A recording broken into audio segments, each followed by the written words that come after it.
യോബിൻ്റെ പുസ്തകത്തിലേക്ക് നമുക്ക് കടന്നു വരാം. 42-ാമത്തെ അധ്യായം, അതിൻ്റെ 2-ാമത്തെ വാക്യം നമുക്ക് ദൈവസന്നിധിയിൽ ധ്യാനിക്കാം. നിനക്ക് സകലവും കഴിയുമെന്നും നിന്റെ ഉദ്ദേശമൊന്നും അസാധ്യമല്ലെന്നും ഞാൻ അറിയുന്നു. നിനക്ക് സകലവും കഴിയുമെന്നും നിന്റെ ഉദ്ദേശമൊന്നും അസാധ്യമല്ലെന്നും ഞാൻ അറിയുന്നു. ആ വാക്ക് നമുക്കൊന്നുകൂടെ പറയാം. നിനക്ക് സകലവും കഴിയും. എത്ര വിശ്വസിക്കുന്നു? നിനക്ക് സകലവും കഴിയും. God can do everything. എത്ര വിശ്വസിക്കുന്നു?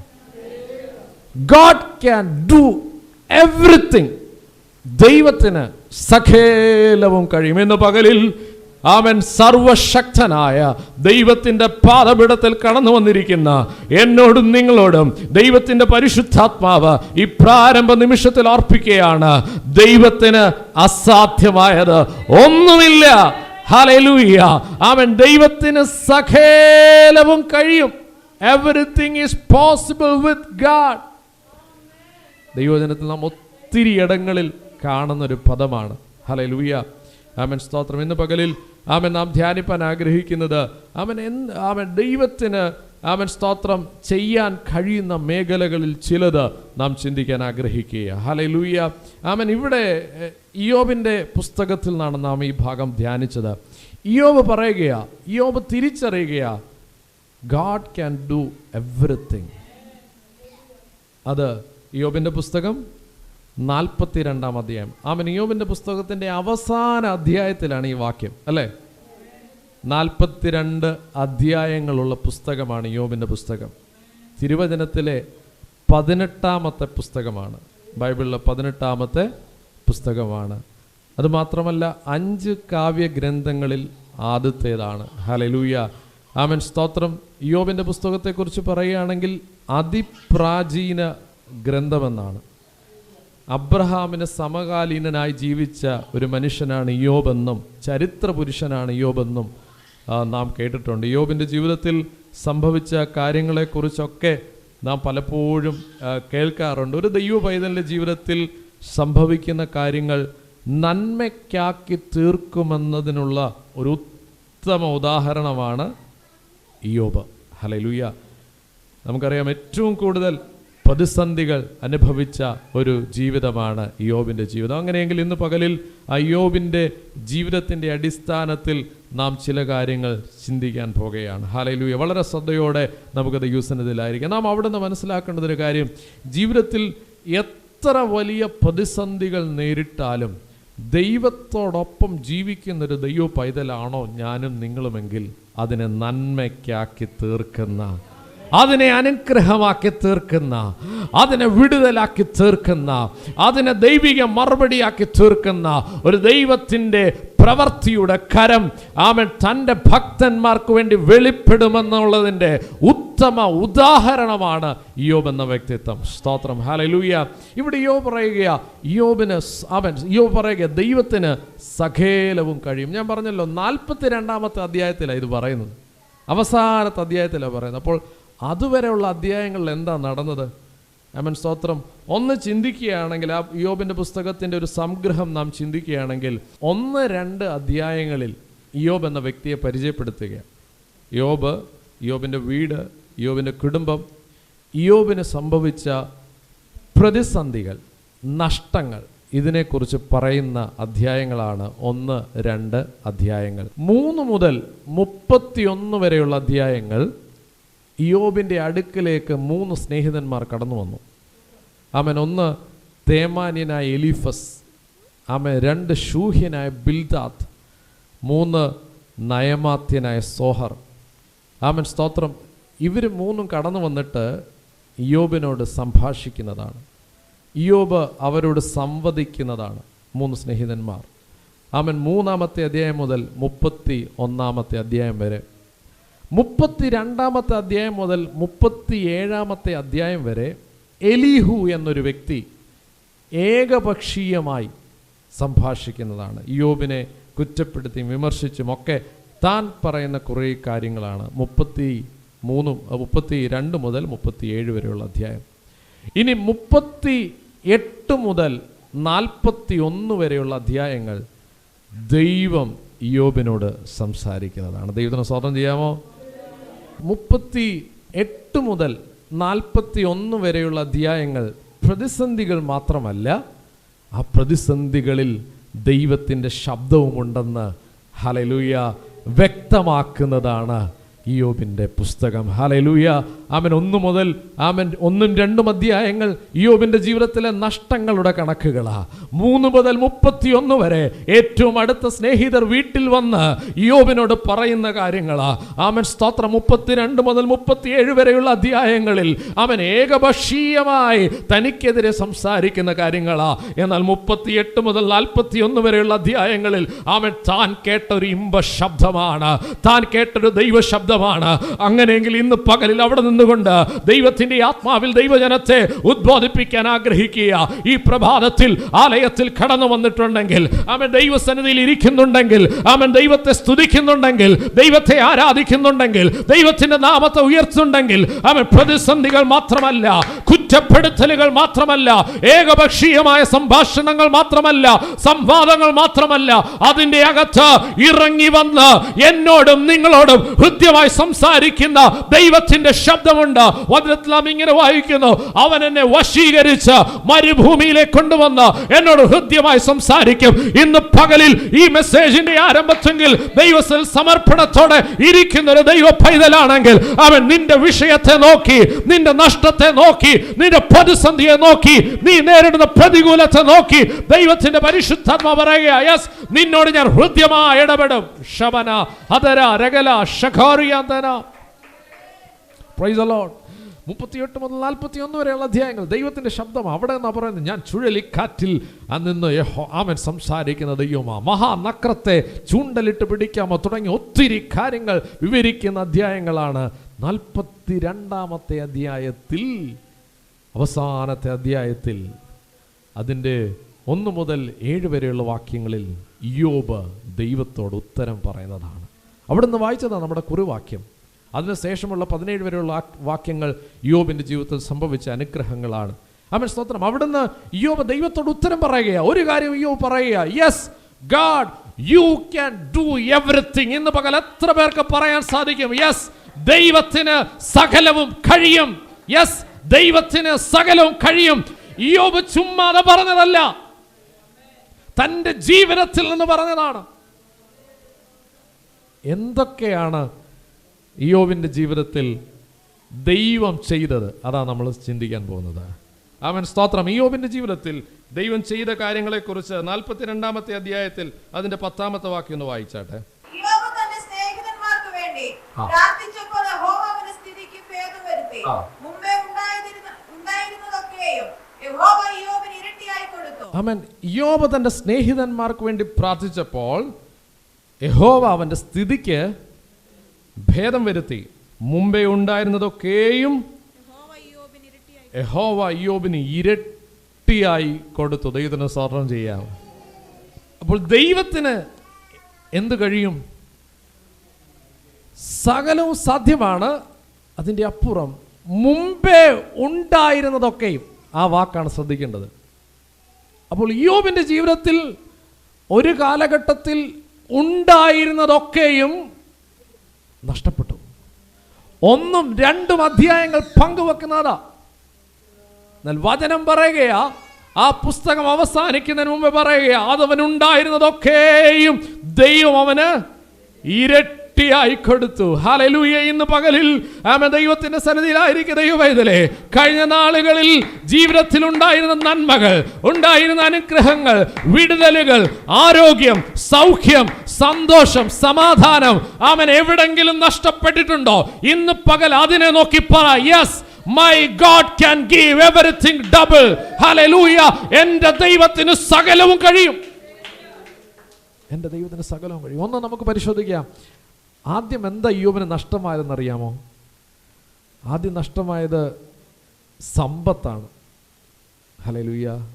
നമുക്ക് സമ്പത്ത് നഷ്ടമായ സഹിക്കാൻ പറ്റുമോ? നമുക്കൊന്ന് പരിശോധിക്കാം എന്തായിരുന്നു ഇയ്യോബിൻ്റെ സമ്പത്ത്. ആമേൻ. 1-ാമത്തെ അധ്യായത്തിലേക്ക് വരാം. ഇയ്യോബിൻ്റെ പുസ്തകം 1-ാമത്തെ അധ്യായം അതിൻ്റെ 3-ാമത്തെ വാക്യം വായിച്ചാട്ടെ.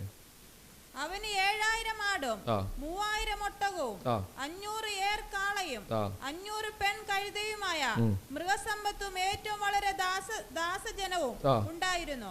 അങ്ങനെ അവൻ സകല പൂർവ്വ ദിഗ്വാസികളിലും മഹാനായിരുന്നു. യോബ് ചെറിയൊരു വ്യക്തിയല്ല, മഹാനായിരുന്നു. അവിടെ എഴുതിയിരിക്കുക, ആമേൻ സ്തോത്രം, 7000 ആട്. എത്ര?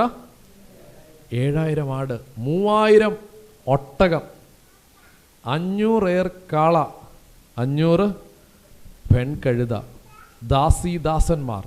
അവൻ പാർത്തിരുന്ന ദേശങ്ങളിലൊക്കെ മഹാൻ. സ്തോത്രം. ഇങ്ങനെ അതിസമ്പന്നനായൊരു വ്യക്തിയായിരുന്നു യോബ്. ഹല്ലേലൂയ. എന്നാൽ ആ യോബിൻ്റെ ജീവിതത്തിൽ ആമേൻ സ്തോത്രം നാം 13 മുതലുള്ള വാക്യങ്ങൾ പരിശോധിക്കുമ്പോൾ അവൻ്റെ ജീവിതത്തിൽ അവൻ്റെ സമ്പത്തിൽ സംഭവിച്ചത് എന്താന്ന് കാണുവാൻ സാധിക്കും. 13 മുതലുള്ള വാക്യങ്ങളൊന്ന് വായിച്ചാട്ടെ. ഒരു ദിവസം യോബിന്റെ പുത്രിമാരും മൂത്ത ജ്യേഷ്ഠന്റെ വീട്ടിൽ നിന്ന് തിന്നുകയും വീഞ്ഞു കുടിക്കുകയും ചെയ്തുകൊണ്ടിരിക്കുമ്പോൾ ഒരു ദൂതൻ അവന്റെ അടുക്കൽ വന്നു കാളകളെ പൂട്ടുകയും പെൺകഴുതകൾ അരികെ മേഞ്ഞുകൊണ്ടിരിക്കുകയുമായിരുന്നു. പെട്ടെന്ന് ശേബായർ വന്ന് അവയെ പിടിച്ചുകൊണ്ടു പോവുകയും വേലക്കാരെ വാളിന്റെ വായ്ത്തലയാൽ വെട്ടിക്കൊല്ലുകയും ചെയ്തു. വിവരം നിന്നെ അറിയിപ്പാൻ ഞാൻ ഒരുത്തൻ മാത്രം വഴുതി പോന്നു എന്ന് പറഞ്ഞു. അവൻ സംസാരിച്ചുകൊണ്ടിരിക്കുമ്പോൾ തന്നെ വേറൊരുത്തൻ വന്നു. ദൈവത്തിന്റെ തീ ആകാശത്ത് നിന്ന് വീണ് കത്തി ആടുകളും വേലക്കാരും അതിന് ഇരയായി പോയി. വിവരം നിന്നെ അറിയിപ്പാൻ ഞാൻ ഒരുത്തൻ മാത്രം വഴുതി പോന്നു എന്ന് പറഞ്ഞു. അവൻ സംസാരിച്ചുകൊണ്ടിരിക്കുമ്പോൾ തന്നെ മറ്റൊരുത്തൻ വന്നു. പെട്ടെന്ന് കൽദയർ 3 കൂട്ടമായി വന്ന് ഒട്ടകങ്ങളെ പിടിച്ചുകൊണ്ടു പോവുകയും വേലക്കാരെ വാളിന്റെ വായ്ത്തലയാൽ വെട്ടിക്കൊല്ലുകയും ചെയ്തു. നോക്കണമേ, 3 അവസ്ഥകളാ തന്റെ സമ്പത്തിന് നേരെ സംഭവിച്ചത്. ഒന്ന്, കാളകളും ആടുകളും ശെബായർ വന്ന് അവയെ പിടിച്ചുകൊണ്ടുപോയി, വേലക്കാരെ വെട്ടി കൊന്നുകളഞ്ഞു. 2, ആമൻ സ്തോത്രം, പിന്നീട് നമുക്ക് കാണാൻ സാധിക്കുന്നത് ആമൻ ദൈവത്തിന്റെ തീ, ആമൻ സ്തോത്രം, ആകാശത്ത് വീണ് കത്തി ആടുകളും വേലക്കാരും അതിനിരയച്ചു. 1, ആമൻ കാളകളും പെൺകഴുതകളും നഷ്ടപ്പെട്ടു. 2, ആടുകൾ നഷ്ടപ്പെട്ടു. 3, കൽദയർ വന്ന് ഒട്ടകങ്ങളെ പിടിച്ചുകൊണ്ടുപോയി. നോക്കണമേ, ആമൻ സ്തോത്രം, യോബിന്റെ ജീവിതത്തിൽ സംഭവിച്ച അല്ലെങ്കിൽ തൻ്റെ സാമ്പത്തിക മേഖലകളിൽ സംഭവിച്ച 3 കാര്യങ്ങൾ. 1, അവൻ ശത്രു വന്ന് വെട്ടിക്കളഞ്ഞു. 2, തീ വീണ് നശിച്ചുപോയി. അവൻ 3, വീണ്ടും പിടിച്ചുകൊണ്ടുപോയി. ഹല്ലേലൂയ. അവൻ ഇങ്ങനെ തൻ്റെ സാമ്പത്തിക മേഖല അവൻ നഷ്ടപ്പെട്ടു, തകർന്നു. കാരണം എന്താ? അവൻ അവിടെ എഴുതിയിട്ടുണ്ട്, അവൻ സ്തോത്രം, യോബിനെ കുറിച്ച് അവൻ 3 എടുത്ത് പരിചയപ്പെടുത്തുകയാ. അവൻ നീതിമാൻ, നിഷ്കളങ്കൻ, നേരുള്ളവൻ, ദോഷം വിട്ടകലുന്നവൻ, ദൈവ ഭക്തനുമായിരുന്നു. ആ പുസ്തകം ആരംഭിക്കുന്നത് അങ്ങനെയാ. അവൻ സ്തോത്രം, അങ്ങനെ ഇരിക്കുന്ന അവനെ നോക്കി സാത്താൻ, ഹല്ലേലൂയ, അവൻ്റെ ആ വളർച്ചയിൽ, അവൻ്റെ ആ നന്മയിൽ, അവൻ സ്തോത്രം, സന്തോഷം വരാത്ത സാത്താൻ അവൻ നേരെ വന്ന് ദൈവസന്നിധിയിൽ നിൽക്കുകയാ. അവൻ ദൈവത്തോട് പറയുക, നീ അവനെ ഒന്ന് തൊടുക. അവൻ വെറുതെയോ ദൈവഭക്തനായിരിക്കും. കാരണം അവൻ്റെ സമ്പത്തങ്ങ് പെരുകിയിരിക്കുക. നമുക്കത് കാണാൻ സാധിക്കും. നീ അവന് ചുറ്റും വേലി കെട്ടിയിട്ടില്ലയോ? 10-ാമത്തെ വാക്യത്തിൽ അവൻ്റെ മൃഗസമ്പത്ത് ദേശത്ത് പെരുകിയിരിക്കുന്നു. 11-ാം വാക്യത്തിൽ പറയുക, തൃക്കൈ നീട്ടി നീ അവനുള്ളതൊക്കെ ഒന്ന് തൊടുക, അവൻ നിന്നെ മുഖത്ത് നോക്കി ത്യജിച്ചു പറയുമെന്ന് ഉത്തരം പറഞ്ഞു. പിശാച് വന്ന് ദൈവസന്നിധിയിൽ നിന്ന് വാദിക്കുക. ഇന്ന് പകലിൽ അവിടെ നിന്നുകൊണ്ടൊരു കാര്യം പറയാം. ദൈവവേദലേ, അവൻ സ്തോത്രം, ഞാനും നിങ്ങളും ദൈവസന്നിധിയിൽ നിൽക്കുമ്പോൾ അവൻ പലപ്പോഴും നമുക്കെതിരെ വാദിക്കുന്നൊരു ശക്തിയുണ്ട് കേട്ടോ. നമ്മുടെ നന്മയ്ക്കെതിരെ നിലനിൽക്കുന്നൊരു ശക്തിയുണ്ട്, നമ്മുടെ വളർച്ചയ്ക്കെതിരെ നിൽക്കുന്നൊരു ശക്തിയുണ്ട്, നമ്മുടെ അനുഗ്രഹത്തിനെതിരെ നിൽക്കുന്നൊരു ശക്തിയുണ്ട്. എന്നാൽ ഇന്ന് പകൽ വിശ്വസിക്കുക, നിനക്ക് ചിലത് നഷ്ടമായാലോ, ചിലത് പിടിച്ചു കൊണ്ടുപോയാലോ, ചിലത് വാളിന്റെ ഇരക്കിരയായി തീർന്നാലോ, അവൻ ചിലതിന്റെ മേൽ ദൈവത്തിന്റെ തീ വീണാലോ, അവൻ വചനം പറയുന്നു, നിനക്ക് നഷ്ടമായതിനെല്ലാം മടക്കി തരാൻ കഴിയുന്ന ഒരു ദൈവമുണ്ടെന്ന് ഇന്ന് പകൽ വിശ്വസിക്കാൻ എത്ര പേർക്ക് സാധിക്കും? ഒറ്റ കാര്യമേ ഉള്ളൂ, ദൈവഭക്തനായിരിക്കുക. എന്നെ ചിന്തിപ്പിച്ചൊരു കാര്യമുണ്ട് ഇവിടെ.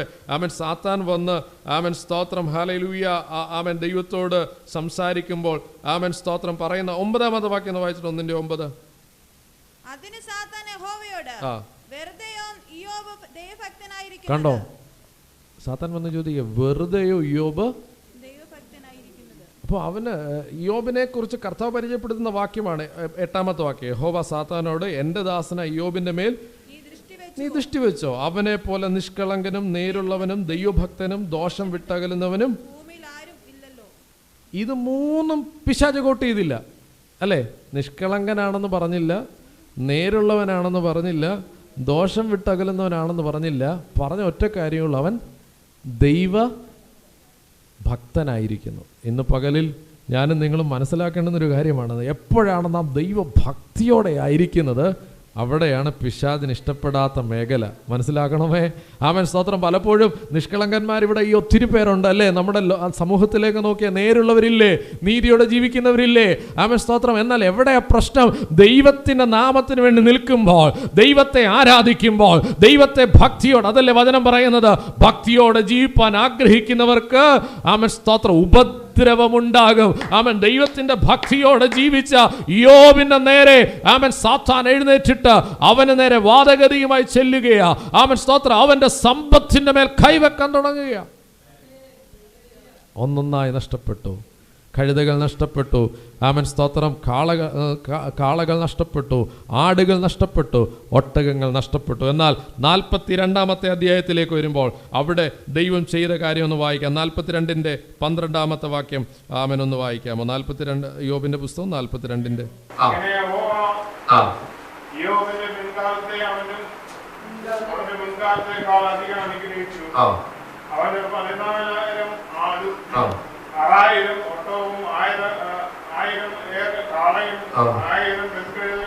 നോക്കണമേ, അവിടെ ഇങ്ങനെ എഴുതിയിരിക്കുക, അവന് 14,000 ആട്. 1-ാമത്തെ അധ്യായം പഠിക്കുമ്പോൾ നമുക്ക് അവിടെ കാണാൻ സാധിക്കുന്നു, അവിടെ ഇയ്യോബിന് 7,000 ആട്. അടുത്ത പറയും 6,000 ഒട്ടകം. 1-ാം അധ്യായത്തിൽ കാണുന്നു 3,000 ഒട്ടകം. ആമേൻ, സ്തോത്രം. 500 ഏർക്കാള എന്ന് 1-ാം അധ്യായത്തിൽ കാണുന്നു. ഇവിടെ കാണുന്നു 1000 ഏർക്കാള. അടുത്ത കാണുന്നു 1000 പെൺകഴുത. തനിക്കുണ്ടായിരുന്നതിനെയൊക്കെയും ദൈവം ഇരട്ടിയായി നൽകുവാനിടയായി തീർന്നു. ഇന്ന് പകലാത്മാവിൽ ഇവിടെ ഇരിക്കുന്ന ദൈവജനത്തോട് പറയാം, അവൻ കഴിഞ്ഞ കാലങ്ങളിൽ ശത്രുവിന്റെ സാമ്പത്തിക മേഖലകളെ, അവൻ ഹല്ലേലൂയ ഭൗതിക മണ്ഡലങ്ങളെ എവിടെങ്കിലും കൈവച്ചിട്ടുണ്ടോ? അവൻ ചിലതിനെ പിടിച്ചു കൊണ്ടുപോയിട്ടുണ്ടോ? ചിലതിനെ വെട്ടിക്കളഞ്ഞിട്ടുണ്ടോ? ചിലതിനെ ശൂന്യമാക്കിയിട്ടുണ്ടോ? ഇന്ന് പകൽ അവൻ സ്തോത്രം ആത്മാവിൽ വിശ്വസിക്കാൻ എത്ര പേർ തയ്യാറാണ്? അവൻ വചനം പറയുന്നു, ദൈവത്താൽ സകലവും സാധ്യമായി. എത്ര പേർ ഇന്ന് പകൽ വിശ്വസിക്കും? അവന് സകലവും കഴിയും. ഇയ്യോബ് തിരിച്ചറിയുകയാ, യെസ്, തനിക്ക് ഒരു സമയത്തുണ്ടായിരുന്നതെല്ലാം ശൂന്യമായി. ദൈവം അതിനെ ഇരട്ടിയായി മടക്കിക്കൊടുത്തു. 1-ാമത്തെ ചിന്ത നാം ചിന്തിക്കുന്നതാണ്, ഹല്ലേലൂയ, ദൈവത്തിന് ആമൻ, സ്തോത്രം, നഷ്ടപ്പെട്ട സാമ്പത്തിക നന്മയെ ആമൻ മടക്കി തരാൻ സാധിക്കും. ആമൻ. 2-ാമത്തെ ഇയ്യോബിന്റെ ജീവിതത്തിൽ നഷ്ടമായത് എന്താണെന്നറിയാമോ? 2ാമത് നഷ്ടമായത് മക്കളാണ്. സ്തോത്രം, ഹല്ലേലൂയ. 1-ാമത്തെ അധ്യായം ആമൻ 2-ാമത്തെ വാക്യത്തിൽ നാം ഇങ്ങനെ കാണുന്നു, അവൻ 7 പുത്രന്മാരും ആമൻ 7 പുത്രന്മാരും 3 പുത്രിമാരുമാണ് ജനിച്ചത്. അതിന്റെ 1-ാമത്തെ അധ്യായം ആമൻ, സ്തോത്രം, അതിന്റെ 19-ാമത്തെ വാക്യം വായിച്ചാട്ടെ. പെട്ടെന്ന് മരുഭൂമിയിൽ നിന്ന് ഒരു കൊടുങ്കാറ്റ് വന്നു, വീട്ടിന്റെ 4 മൂലയ്ക്കും അടിച്ചു. അത് യൗവനക്കാരുടെ മേൽ വീണു, അവർ മരിച്ചുപോയി. വിവരം നിന്നെ അറിയിപ്പാൻ ഞാൻ ഒരുത്തൻ മാത്രം വഴുതി പോന്നു എന്ന് പറഞ്ഞു. ആമേൻ. ഇയ്യോബിന്റെ പുത്രന്മാരും പുത്രിമാരും മൂത്ത ജ്യേഷ്ഠന്റെ വീട്ടിൽ തിന്നുകയും വീഞ്ഞു കുടിക്കുകയും ചെയ്തുകൊണ്ടിരുന്നു. പെട്ടെന്ന് മരുഭൂമിയിൽ ഒരു കൊടുങ്കാറ്റടിച്ചു. ആമൻ, സ്തോത്രം. കൊടുങ്കാറ്റടിച്ചത് ആമൻ, സ്തോത്രം, ആമൻ വീട്ടിന്റെ 4 മൂലയ്ക്കും അടിച്ചു. അത് യൗവനക്കാരുടെ മേൽ വീണു, അവരെല്ലാവരും മരിപ്പാനിടയായി. ഈ 10 മക്കളും ആർക്ക് നഷ്ടമായി? ഇയ്യോബിന് നഷ്ടമായി. ആമൻ, സ്തോത്രം. എന്നാൽ 42-ാമത്തെ അധ്യായം വായിക്കുമ്പോൾ അവിടെ നാം കാണാൻ സാധിക്കുന്നു, അവൻ 7 പുത്രന്മാരും 3 പുത്രിമാരും ഉണ്ടായി. മൂത്ത ആമൻ, സ്തോത്രം, പിന്നീട് അവർക്ക് പേര് വിവരങ്ങൾ നൽകുന്നതാണ്. എത്ര മക്കൾ നഷ്ടപ്പെട്ടോ മക്കളെയും അവന് നൽകി. അത് ഇരട്ടിയായി നൽകിയില്ല. കാരണം എന്താ? ആമൻ, സ്തോത്രം. കാരണം ആദ്യം നഷ്ടപ്പെട്ട മക്കൾ അവൻ ദൈവത്തിൻ്റെ പക്കലുണ്ട്, അവർ സുരക്ഷിതരാണ്. അവൻ സ്തോത്രം, ഹല്ലേലൂയ. അതുകൊണ്ടാണ് അവൻ വീണ്ടും 10 10 മക്കളെയും കൂടെ നൽകുവാനിട. ഇന്ന് പകൽ ഞാൻ അവിടെ നിന്നൊരു ചിന്ത പറയാം. ഹല്ലേലൂയ. പലപ്പോഴും ഈ കാലഘട്ടത്തിൽ അവൻ തലമുറയ്ക്ക് നേരെ ആ പൈശാചിക പദ്ധതികൾ, ഹല്ലേലൂയ, യൗവനക്കാരുടെ നേരെ, തലമുറയുടെ നേരെ, കുഞ്ഞുങ്ങളുടെ നേരെ, ജനിപ്പാനിരിക്കുന്ന തലമുറയുടെ നേരെ അവൻ ശത്രു പലപ്പോഴും അവരെ നഷ്ടമാക്കി കളയാൻ, അവരെ ഇല്ലാതാക്കി കളയാൻ, അവരെ ദൈവത്തിൽ അകറ്റിക്കളയാൻ, അവരെ ദൈവത്തോട് അടുപ്പിക്കാതിരിപ്പാൻ തന്ത്രങ്ങൾ മെനയുന്ന വലിയൊരു കാലഘട്ടത്തിന്റെ നടുവിലാണ് ഇന്ന് പകലിൽ ഞാനും നിങ്ങളുമായിരിക്കുന്നത്. നോക്കണമേ, സഭകളെ നോക്കുക, അവൻ ആത്മീയ പ്രസ്ഥാനങ്ങളെ നോക്കുക, അവൻ തലമുറകൾ എവിടെ, മക്കൾ എവിടെ, അവൻ സ്തോത്രം, അടുത്ത തലമുറ എവിടെ? ഇന്ന് പകൽ ഞാൻ ആത്മാവിൽ പറയാൻ ആഗ്രഹിക്കുക, അവൻ ദൈവവേദലെ, അവൻ സ്തോത്രം, തലമുറയെ അവൻ ദൈവം മടക്കി തരുന്ന ദൈവമാ. ഹല്ലേലൂയ. അവരെത്ര വിദൂരതയിലാണെങ്കിലും, അവരെത്ര അകന്നു പോയാലും അവൻ അവരെ മടക്കി തരാൻ കഴിവുള്ളവർ അവൻ ഞാനും നിങ്ങൾ സേവിക്കുന്ന ദൈവമാ.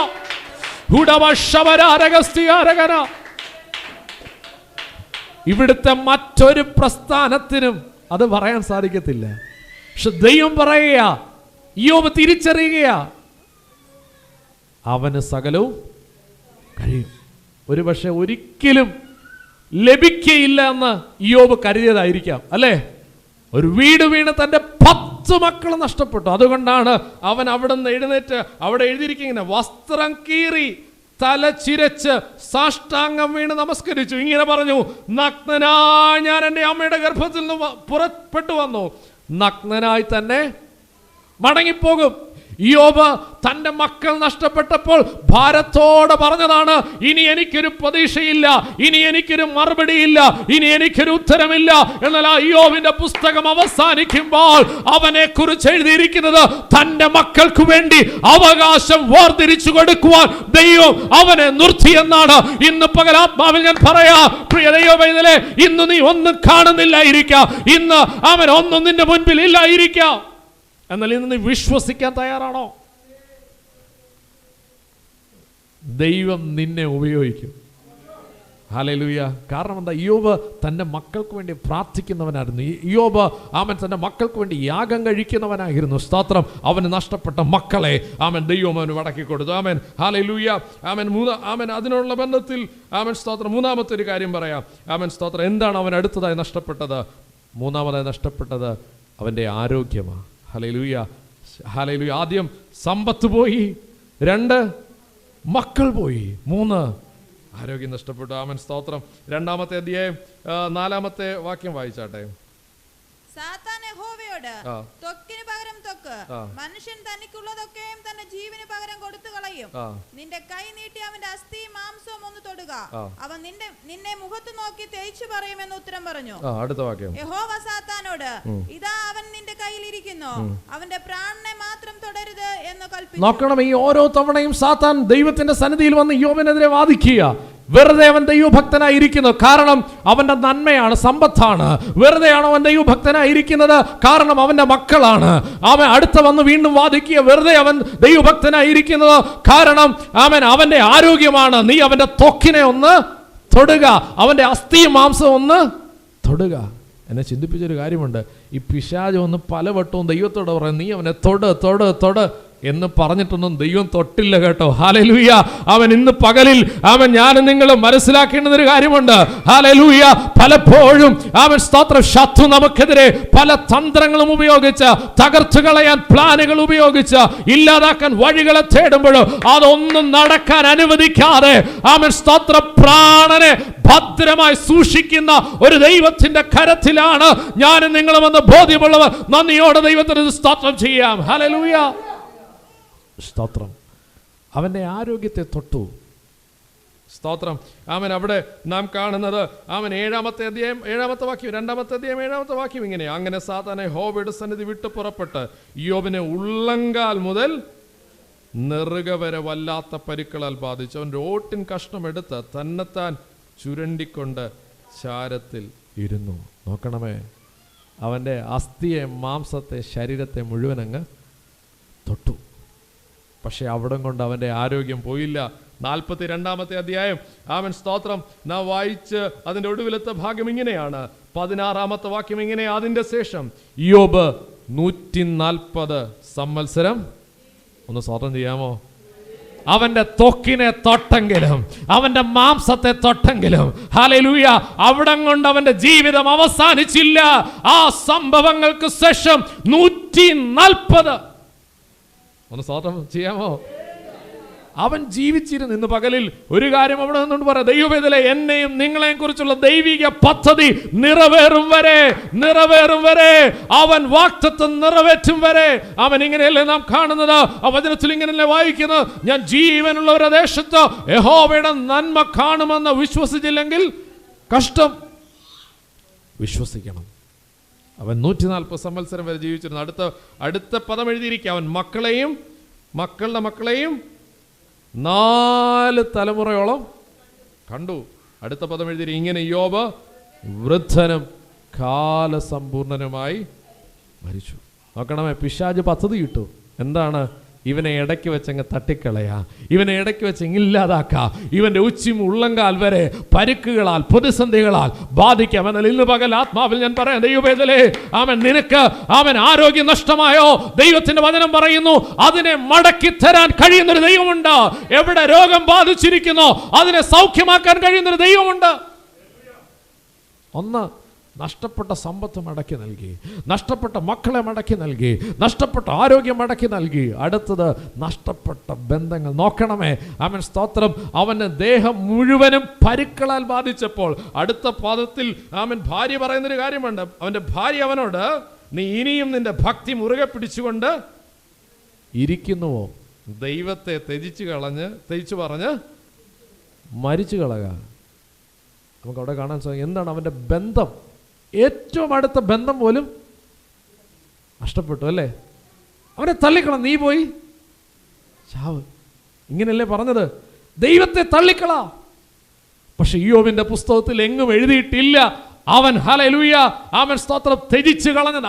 അവൻ പറഞ്ഞ തന്റെ പങ്കാളിയെ വിട്ട് കളഞ്ഞതായിട്ട് എങ്ങും നാം കാണുന്നില്ല. അതേ കുടുംബജീവിതത്തിൽ അവൻ പിന്നെയും ജീവിച്ചപ്പോഴാണ് 10 തലമുറയും കൂടെ വീണ്ടും കാണുവാൻ ഇടയായി തീർന്നതെങ്കിൽ ഇന്ന് പകൽ ഞാൻ ആത്മാവിൽ പറയാ, ബന്ധങ്ങളാണോ നഷ്ടപ്പെട്ടത്? ആരോഗ്യമാണോ നഷ്ടപ്പെട്ടത്? കുടുംബ ബന്ധത്തിലെ അവസ്ഥകൾക്കാണോ പ്രശ്നമില്ല, പരിഹാരമില്ലാത്തത്? എന്നാൽ വചനം പറയുന്നു, yes, God can do everything. എത്ര പേരത് വിശ്വസിക്കുന്നു? ദൈവത്തിന് സകലവും ചെയ്യാൻ കഴിയും. ദൈവത്തിന് സകലവും ചെയ്യാൻ കഴിയും അല്ലേ? അവിടെ എഴുതിയിരിക്കുന്ന 42-ാമത്തെ അധ്യായത്തിൽ എഴുതിയിരിക്കുന്നത്, അവൻ 7 പുത്രന്മാരും 3 പുത്രിമാരും ഉണ്ടായി. ഹല്ലേലൂയ, സ്തോത്രം. ഇയ്യോബിന്റെ ജീവിതത്തിൽ തകർച്ച നേരിട്ട എല്ലാ മണ്ഡലങ്ങളിലും ദൈവത്തിന് മറുപടി കൊടുത്തു. ഹല്ലേലൂയ, കാരണം ഇവന്റെ 1-ാമത്തെ അധ്യായത്തിൽ സഹോദര കുടുംബങ്ങളോടൊക്കെ ചേർന്ന് വരുന്നുണ്ട്. പക്ഷെ ഇവരെല്ലാം പരുക്കൾ ബാധിക്കുമ്പോൾ, ത്വക്ക് നശിക്കുമ്പോൾ ഇവനെതിരായി തീർന്നു. 42-ാമത്തെ അധ്യായത്തിൽ നാം ഇങ്ങനെ വായിക്കുന്നത്, സ്തോത്രം, അതിന്റെ 11-ാം വാക്യത്തിൽ അവന്റെ സകല സഹോദരന്മാരും സഹോദരിമാരും മുമ്പേ അവന് പരിചയമുള്ളവരൊക്കെയും അവന്റെ അടുക്കൽ വന്ന് അവന്റെ വീട്ടിൽ അവനോടുകൂടെ ഭക്ഷണം കഴിച്ചു. അകന്നു പോയവരെല്ലാം മടങ്ങി വരാൻ തുടങ്ങി. 4 കാര്യങ്ങളാണ് നമ്മൾ കാണുന്നത്. ഒന്ന്, അവന്റെ നഷ്ടമായത് സമ്പത്ത് ദൈവം ഇരട്ടിയായിട്ട് കൊടുത്തു. ഇന്ന് പകൽ ഞാൻ ആത്മാവിൽ പറയാം, ദൈവവേദനയിലെ നിന്റെ ഏത് സാമ്പത്തിക മേഖലകളിലും ശത്രു കൊണ്ടിട്ട് തന്ത്രങ്ങൾ നിമിത്തം ശൂന്യത വന്നിട്ടുണ്ടോ? ഇന്ന് പകൽ വിശ്വസിക്കുക, yes, God can do everything. ദൈവത്തിന് സകലതും അതിൽ ചെയ്യാൻ കഴിയും. മക്കളെയുള്ള ബന്ധത്തിൽ ശത്രു ജയമെടുത്തിട്ടുണ്ടോ? ദൈവത്തിന് അതിന് പരിഹാരം വരുത്താൻ കഴിയും. നിന്റെ ആരോഗ്യത്തോടുള്ള ബന്ധത്തിൽ നിനക്ക് നഷ്ടമായിട്ടുണ്ടോ? ദൈവത്തിന് പരിഹാരം വരുത്താൻ കഴിയും. സ്തോത്രം. നിന്റെ കുടുംബ ജീവിതത്തിനകത്ത്, ബന്ധങ്ങൾക്കകത്ത് പ്രശ്നങ്ങൾ വന്നിട്ടുണ്ടോ? ദൈവത്തിന് അത് പരിഹരിക്കാൻ കഴിയും. നമ്മുടെ ദൈവം അങ്ങനത്തെ ദൈവമാണ്. കാരണം എന്താ? ഇയ്യോബിന്റെ അകത്ത് ഒരു പ്രത്യാശ ഉണ്ട്. വാക്യം വായിച്ച് നമ്മൾ അവസാനിപ്പിക്കുക. ഹല്ലേലൂയ. ഇയ്യോബിന്റെ പുസ്തകം 19-ാം അധ്യായത്തിൽ 25-ാമത്തെ വാക്യം, എന്നെ വീണ്ടെടുക്കുന്നവൻ ജീവിച്ചിരിക്കുന്നുവെന്നും അവനൊടുവിൽ പൊടിമേൽ നിൽക്കുന്നുവെന്നും ഞാൻ അറിയുന്നു. എന്റെ ത്വക്ക് ഇങ്ങനെ നശിച്ച ശേഷം ഞാൻ ദേഹസഹിതനായി ദൈവത്തെ കാണും. ഞാൻ തന്നെ അവനെ കാണും, അന്യനല്ല, എന്റെ സ്വന്തം കണ്ണ് അവനെ കാണും. ഹല്ലേലൂയ. എന്തൊക്കെ നഷ്ടം വന്നെങ്കിലും ഇയ്യോബിന്റെ ജീവിതത്തിൽ കർത്താവ് നഷ്ടമായി.